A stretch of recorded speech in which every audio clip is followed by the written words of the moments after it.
नमस्कार दोस्तों, एक रिपोर्ट के अनुसार इंडिया में 10 करोड़ से ज्यादा क्रिप्टो इन्वेस्टर्स हैं। ये दुनिया के किसी भी और देश से एक ज्यादा बड़ा नंबर है। सेकंड नंबर पर यूएसए आता है एट 2.7 करोड़, फिर नाइजीरिया एट 1.3 करोड़ इस रिपोर्ट के अनुसार। तो बड़ी ऑब्वियस सी बात है, अगर सरकार कोई भी स्टेटमेंट देती है क्रिप्टो को लेकर तो बहुत से लोगों के दिल में दग दग गोरेला होता है। अभी कुछ दिन पहले खबर में आया था कि क्रिप्टो को पूरी तरीके से बैन कर दिया जा सकता है इंडिया में। सारा बिटकॉइन, सारी क्रिप्टो करेंसीज कंप्लीट बैन। उसके बाद फाइनेंस मिनिस्टर ने हमारी स्टेटमेंट दी कि एक्चुअली में वो पुराना क्रिप्टो बिल की फोटो सर्कुलेट होने लग रही थी सोशल मीडिया पर, नया वाला भी आना बाकी है, लेकिन क्रिप्टो को वो एज करेंसी इस्तेमाल नहीं करने देंगे देश में। एक चीज तो पक्की है कि सरकार किसी ना किसी तरीके से रेगुलेट करने की कोशिश करेगी क्रिप्टो करेंसी को इंडिया में, क्योंकि मिनिस्ट्री ऑफ फाइनेंस ने कहा था कि crypto currency and regulation of official digital currency bill under consideration है of the cabinet for finalisation. लेकिन सवाल ये उठता है कि किस तरीके की क्रिप्टो रेगुलेशंस लाई जाएंगी, कौन सी रेगुलेशंस देश के लिए अच्छी होंगी। क्या क्रिप्टो करेंसी को बैन करना देश के लिए अच्छा होगा या इसे कंप्लीटली लीगल टेंडर बना देना देश के लिए अच्छा होगा। इन सवालों के जवाब हमें तब मिलेंगे जब हम दुनिया भर के बाकी देशों की क्रिप्टो रेगुलेशंस को समझने की कोशिश करेंगे। तो आइए जानते हैं। While crypto markets crashed following news of the government introducing a bill in parliament to prohibit all private cryptocurrencies in India, barring a few exceptions. That crypto bill was actually part of the over 20 bills to be introduced in the upcoming winter session. Awareness issue or alert, if I can use the word, has been issued so that people are very cautioned that this may be a high risk area to go. किसी भी चीज पर कानून बनाने के लिए उस चीज को डिफाइन करना बहुत जरूरी होता है, और क्रिप्टो करेंसी को डिफाइन करना इतना आसान काम नहीं। क्रिप्टो करेंसी, क्या ये एक करेंसी है? अगर ये करेंसी है तो कितने देशों में आप इसे करेंसी की तरह इस्तेमाल कर सकते हो? सिर्फ एक देश दुनिया में क्रिप्टो करेंसी को लीगल टेंडर की तरह इस्तेमाल करने देता है, और वो एल साल्वाडोर देश है। तो ये करेंसी नहीं है तो क्या है ये फिर? क्या ये एक कमोडिटी है जिसे आप खरीद कर ट्रेड कर सकते हो, जैसे आप बचपन में पोकेमॉन के कार्ड्स खरीद कर ट्रेड करते थे या WWE के कार्ड्स खरीद कर ट्रेड करते थे? या फिर ये एक एसेट है जिसमें आप ये उम्मीद लगाकर पैसे डाल सकते हो कि आने वाले टाइम में आपके पैसे की वैल्यू बढ़ेगी और आपको एक बेटर रिटर्न मिलेगा, जैसे आप प्रॉपर्टी में इन्वेस्ट करते हो, प्रॉपर्टी को एक एसेट की तरह ट्रीट करते हो। यही रीजन है कि काफी कंट्रीज में रेगुलेटर्स जो होते हैं वो क्रिप्टो करेंसी के लिए क्रिप्टो एसेट्स का शब्द इस्तेमाल करते हैं। अच्छा, अब दूसरी बात यह है कि क्या जरूरत पड़ी क्रिप्टो करेंसीज को रेगुलेट करने की? सरकारें कहती हैं कि क्रिप्टो करेंसीज और बिटकॉइन को इस्तेमाल किया जाता है मनी लॉन्ड्रिंग के लिए, क्रिमिनल्स के द्वारा क्रिमिनल एक्टिविटी करने के लिए और टैक्स इवेजन के लिए। एक्चुअली में देखा जाए तो क्रिप्टो करेंसीज के पीछे जो फाउंडेशनल आइडिया है, जो बेसिक बुनियादी आइडिया है, वो डिसेंट्रलाइजेशन का है। सारी सरकारें आज के दौर में अपने पूरे देश के मॉनेटरी सिस्टम पर कंट्रोल जमा कर रखती हैं अपने देश के सेंट्रल बैंक्स के थ्रू, और बिटकॉइन और क्रिप्टो करेंसी क्योंकि इतनी डिसेंट्रलाइज्ड चीज है,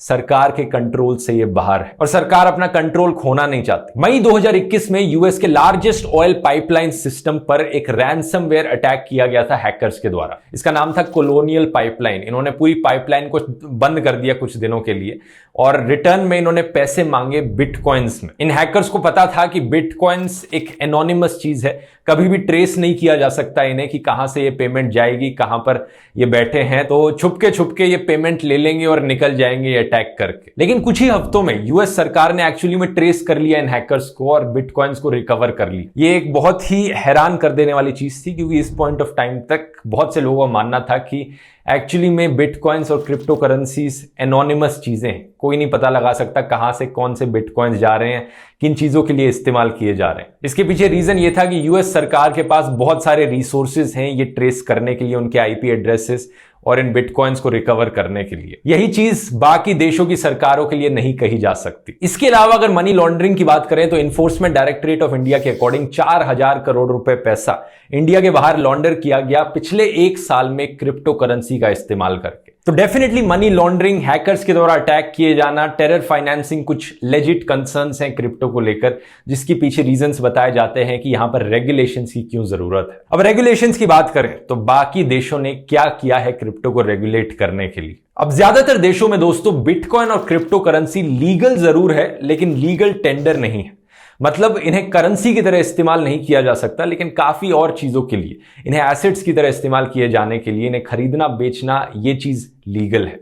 फॉर एग्जाम्पल यूएसए में बिटकॉइन लीगल है और इसको टैक्स किया जाता है प्रॉपर्टी की तरह। जर्मनी जैसे देशों में बैंक्स को भी अलाउड है क्रिप्टो करेंसीज को खरीदना और बेचना, और इनफैक्ट यूरोपियन यूनियन कोई वीएटी या जीएसटी नहीं चार्ज करता क्रिप्टो पर। ऑस्ट्रेलिया में भी क्रिप्टो करेंसी को प्रॉपर्टी की तरह ट्रीट किया जाता है ताकि उस पर कैपिटल गेन्स टैक्स लगाया जा सके उससे निकलने वाले प्रॉफिट्स पर। दूसरी तरफ कुछ टर्की जैसे देश है जहां पर ट्रेड करना क्रिप्टो करेंसी में और क्रिप्टो करेंसी को खरीद कर होल्ड करना लीगल है, लेकिन बैंकिंग पर उसकी बैन लगा हुआ है। करेंसी की तरह इस्तेमाल करना उसे कंप्लीटली इलीगल है। जबकि बाकी और जो देश मैंने आपको बताए वहां पर अगर कोई कहे कि मैं बिटकॉइंस में पेमेंट एक्सेप्ट करूंगा तो वो चीज अलाउड है, मतलब कुछ लोग उसे एक्सेप्ट कर सकते हैं एज करेंसी। तो ओवरऑल ज्यादातर देशों में रूल ये है कि क्रिप्टो करेंसीज को एज डिजिटल एसेट्स और एज कमोडिटीज एक्सेप्ट किया जाता है और उनको टैक्स भी किया जाता है। लेकिन अब कुछ कंट्रीज हैं चाइना जैसी जहां पर कंप्लीट बैन लगाया गया है क्रिप्टो करेंसीज पर। As of November 2021 library of Congress के अकॉर्डिंग 9 ऐसी कंट्रीज है दुनिया में जहां पर एब्सोल्यूट बैन लगा हुआ है क्रिप्टो करेंसी को लेकर। Algeria, Bangladesh, China, Egypt, Iraq, Morocco, Nepal, Qatar और तुनेशिया। इनमें से चाइना सबसे बड़ी कंट्री है तो चाइना पर फोकस करते हैं। आज से 8 साल पहले 2013 से ही चाइना ने रिस्ट्रिक्शंस लगानी शुरू कर दी थी। पहले 2013 में उन्होंने कहा कि बैंक्स को अलाउड नहीं है क्रिप्टो करेंसी की ट्रांजैक्शंस करना।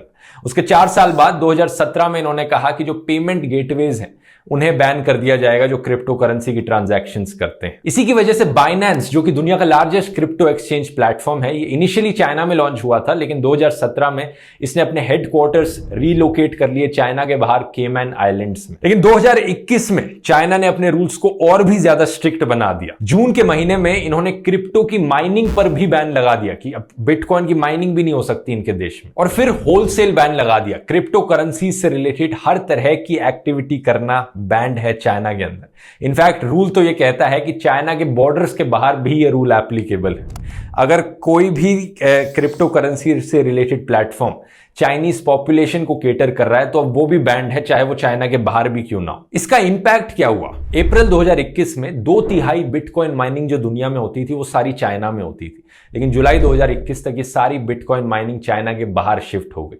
जो बिटकॉइन के माइनर्स थे अब वो ऑपरेट करने लगे कजाकिस्तान, यूएसए या कनाडा जैसी जगहों से। वो चाइना के बाहर शिफ्ट हो गए या फिर सिंपली उन्होंने अपनी इक्विपमेंट को बेच दिया और इंडस्ट्री छोड़ दी। ये पूरी इंडस्ट्री चाइना से निकल गई एक तरह से। कई एक्सपर्ट्स का मानना है कि चाइना ने ये इसलिए किया क्योंकि चाइना हर चीज पर टोटल कंट्रोल जमाना चाहता है। चाइनीज सरकार एक डिक्टेटर है, वो सहन नहीं कर सकती कि कोई ऐसी चीज एग्जिस्ट करती है जो डिसेंट्रलाइज्ड हो, चाइनीज सरकार के कंट्रोल से बाहर हो। वो हर चीज पर एक एब्सोल्यूट कंट्रोल रखना चाहते हैं। दूसरा एक रीजन ये है कि चाइनीज सरकार ने अपनी गवर्नमेंट बैक्ड डिजिटल करेंसी निकाली है और सरकार नहीं चाहती कि बिटकॉइन चाइनीज सरकार की करेंसी से कंपीट कर पाए। पब्लिकली कहा जाए तो चाइनीज सरकार ने रीजनिंग दी है कि बिटकॉइन से बहुत हानिकारक इन्वायरमेंट पर असर पड़ता है, जो चीज एक्चुअली में गलत नहीं है। बिटकॉइन का जो इलेक्ट्रिसिटी कंजम्पशन है और जो इन्वायरमेंटल इंपैक्ट है वो बहुत ही खतरनाक है। लेकिन एक्सपर्ट्स का मानना है ये तो ऊपर ऊपर से रीजन दिया है चाइना ने, असली रीजन वही है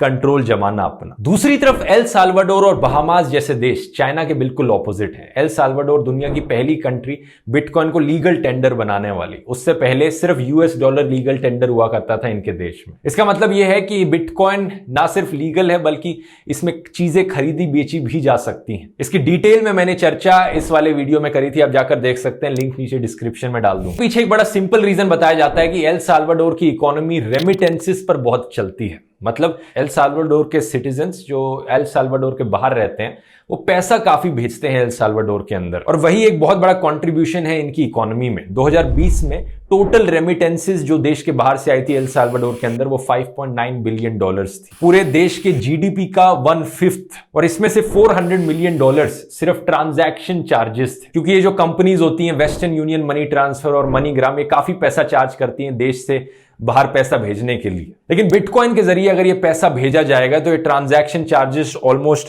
0 हो जाएंगे और कहीं ज्यादा और पैसा आ सकता है देश के अंदर। ये एक बहुत बड़ा रीजन है जो इसके पीछे बताया जाता है। इसके अलावा एल साल्वाडोर के प्रेसिडेंट उम्मीद लगाए बैठे हैं कि बाहर के देश के लोग इनकी कंट्री में आकर इन्वेस्ट करेंगे, क्योंकि इनके देश की इकोनॉमी बिटकॉइन के मामले में इतनी ओपन है। जो बिटकॉइन माइनर्स बाकी देशों में रह रहे हैं वो इनके देश में आकर रहना चाहेंगे और पैसे लेकर आएंगे अपने साथ। जो लोग क्रिप्टो ट्रेडर्स हैं, क्रिप्टो में ट्रेडिंग करके जो लोग अमीर बने, वो भी अब इनके देश में आकर रहना चाहेंगे। इनफैक्ट एल साल्वाडोर प्लान कर रहा है दुनिया की पहली बिटकॉइन सिटी बनाने की, एक पूरा का पूरा शहर जो बिटकॉइन के अराउंड रिवॉल्व करता हो। तो एक चीज तो बड़े क्लियरली यहां पर आप देख सकते हो कि जो देश क्रिप्टो करेंसी को पूरी तरीके से बैन कर देते हैं उन्हें कहीं ना कहीं इकोनॉमिकली उसका नुकसान ही सहना पड़ता है। चाइना से जो क्रिप्टो ट्रेडर्स और क्रिप्टो माइनर्स हैं वो देश छोड़कर चले गए, या फिर उन्होंने अपने पैसे को अब देश के बाहर कर लिया। जो इन्वेस्टमेंट्स थी क्रिप्टो इंडस्ट्री में वो चाइना के बाहर चली गई और अब एल साल्वाडोर जैसे देश उसका फायदा उठाने लग रहे हैं। जो क्रिप्टो इंडस्ट्री थी अगर उसे पूरी तरीके से खत्म कर दिया जाएगा एक देश में, तो आने वाले टाइम में जो इनोवेशंस देखने को मिलेंगी, जो अलग अलग एरियाज में ब्लॉकचेन और क्रिप्टो का इस्तेमाल किया जाएगा आने वाले टाइम में, उसका भी अब नुकसान सहना पड़ेगा इन देशों को जिन्होंने क्रिप्टो को बैन कर दिया है। अगर आप सोच रहे हैं कि किस तरीके से इनोवेशंस हो सकती हैं इसमें, तो इसके मैंने पुराने ब्लॉकचेन वाले वीडियो में एग्जांपल्स बताए थे। इसका इलेक्शन में इस्तेमाल किया जा सकता है, हेल्थ केयर में इस्तेमाल किया जा सकता है, एजुकेशन में इस्तेमाल किया जा सकता है, अपने एग्जिस्टिंग सिस्टम्स को बेटर बनाने के लिए, और ये ऑलरेडी किया भी जाने लग रहा है बहुत से देशों में। और सबसे बड़ा पॉइंट यहां पर सरकार के टैक्स के पैसे को लेकर है। चाइना जैसे देश में अब कोई टैक्स का जरिया नहीं बचा क्रिप्टो करेंसी, लेकिन बाकी देशों में क्या हो रहा है, यूरोपियन यूनियन, यूएसए और ऑस्ट्रेलिया में लोग क्रिप्टो में इन्वेस्ट करते हैं, प्रॉफिट निकालते हैं और उस प्रॉफिट पर long term capital gains tax भरते हैं। तो सरकार के लिए यह टैक्स का अच्छा सोर्स है जो चाइना जैसे देशों ने अब लूज आउट कर दिया। अब यहां पर अगर इंडिया की बात करें तो सरकार की शुरुआत में तो कोशिश यही रही थी कि जल्दी से जल्दी इस पर अब बैन लगा दो। आरबीआई ने अप्रैल 2018 में बैन कर दिया था क्रिप्टो करेंसीज को, लेकिन इस बैन को लीगली चैलेंज किया गया था कोर्ट में और सुप्रीम कोर्ट ने अपनी लैंडमार्क जजमेंट में मार्च 2020 में इस बैन को स्ट्राइक डाउन कर दिया था। सुप्रीम कोर्ट ने कहा था कि क्रिप्टो करेंसी एक्सचेंजेस की जो बिजनेस अपॉर्चुनिटीज है, ये बैन उन्हें खत्म करने की कोशिश कर रहा है। और बैन करना हर चीज को कोई सोल्यूशन नहीं है। हम एक्सेप्ट करते हैं कि क्रिप्टो करेंसीज के कुछ नेगेटिव पॉइंट्स हैं यहां पर, इन्हें गलत चीजों के लिए इस्तेमाल किया जा सकता है, लेकिन इसका मतलब ये नहीं कि इन्हें बैन कर दोगे। यहां पर रेगुलेशन लाने की जरूरत है और फाइनली सरकार भी अब इस पॉइंट को समझ पा रही है, इसलिए अब रेगुलेशन लाने की बात करी जा रही है। क्या होगा इस रेगुलेशन में ये तो टाइम ही बताएगा। आपकी क्या राय है वैसे यहां पर, किस तरीके की रेगुलेशन बननी चाहिए, कौन से देश से ज्यादा सिमिलर रेगुलेशन बननी चाहिए? मेरी राय पूछो तो यहां पर एल साल्वाडोर जैसा केस शायद थोड़ा एक्सट्रीम हो जाएगा। उतनी ओपन रेगुलेशंस बनाने की जरूरत नहीं है, पता नहीं क्या अनएक्सपेक्टेड रिस्क निकल जाए। लेकिन बाकी डेवलप्ड कंट्रीज ने जैसा किया है, यूरोप ने और यूएसए ने, अगर उस तरीके की रेगुलेशंस बनाई जाए तो देश के लिए ये सबसे अच्छा ऑप्शन होगा और क्रिप्टो इन्वेस्टर्स के लिए भी एक अच्छा ऑप्शन होगा। इससे जो नेगेटिव पॉइंट्स निकल रहे हैं क्रिप्टो करेंसीज के, मनी लॉन्ड्रिंग, रैंसमवेयर अटैक्स और स्कैम्स, इन पर रोक लगाई जा सकती है केवाईसी, नो योर कस्टमर जैसे प्रोसेसेस के द्वारा। और एट द सेम टाइम आने वाले टाइम में क्रिप्टो इनोवेशंस की पोटेंशियल बढ़ेगी और देश में इस चीज को बढ़ावा मिलेगा। उम्मीद करता हूं वीडियो हमेशा की तरह इंफॉर्मेटिव लगा होगा। मिलते हैं फिर अगले वीडियो में। बहुत बहुत धन्यवाद।